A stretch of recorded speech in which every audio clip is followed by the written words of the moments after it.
ممكن يا عم فالح لو سمحت تقول لنا شويه معلومات من اللي انت بتعرفها؟ ماشي يا ماجد بس ركز معايا. انا مركز معاك يا كبير اهو. تعرف ان الغزاله اسرع من الاسد 10 اضعاف؟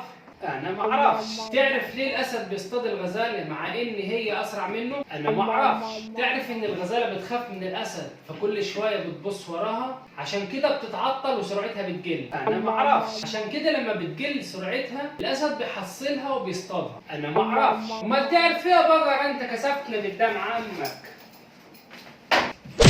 اعمل لك ايه انت اللي معلمتنيش ولا اهتميت بيا اصلا؟ ليه ما وديتكش المدرسه؟ لو وديتني المدرسه. طب اعمل لك ايه انت اللعنه؟ لا مش هعمل. وديتني المدرسه بس تنكر ان انت كنت مشغلني معاك؟ انا ما انكرش. تنكر ان انت كنت بتخليني اسيب المدرسه عشان الشغل؟ انا ما انكرش. تنكر ان انت كنت لما اجي من المدرسه تاخدني على الشغل؟ انا ما انكرش. هو ايه اللي تنكر وما تنكرش واعرف وما اعرفش؟ انتوا زهقتوني معاكم.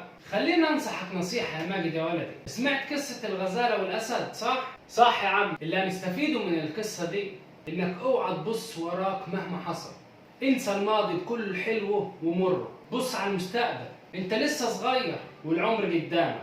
تقدر تتعلم وتفهم كل حاجه نفسك فيها. يعني يا عم اقدر اتعلم من جديد؟ وليه لا يا ولدي؟ العالم كله اتفتح على بعضه والنت في كل بيت دلوقتي. العالم اتفتح على بعضه ازاي يا عم؟ يعني شالوا الحدود اللي بينهم وكل واحد يقدر يروح الحته اللي هو عايزها؟ شالوا الحدود ازاي يا بقر انت؟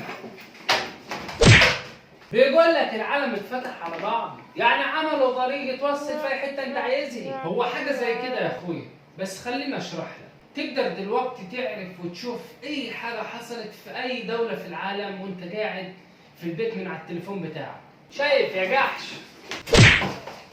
الواحد خسارته في البلد دي. يا ابويا انا تعبت من كتر الضرب، هو ده سبب جهلي. كمان اللي مكسر مجاديف ومش مديني فرصتي. غور يا فاشل. سيبكم منهم، انتظروا الفيديو القادم. هنتكلم عن طريقة التعامل مع الأولاد، بس ما تنساش لو أنت بتتابعني من على الفيس تعمل متابعة، ولو أنت بتسمع من على اليوتيوب تعمل اشتراك. سلام.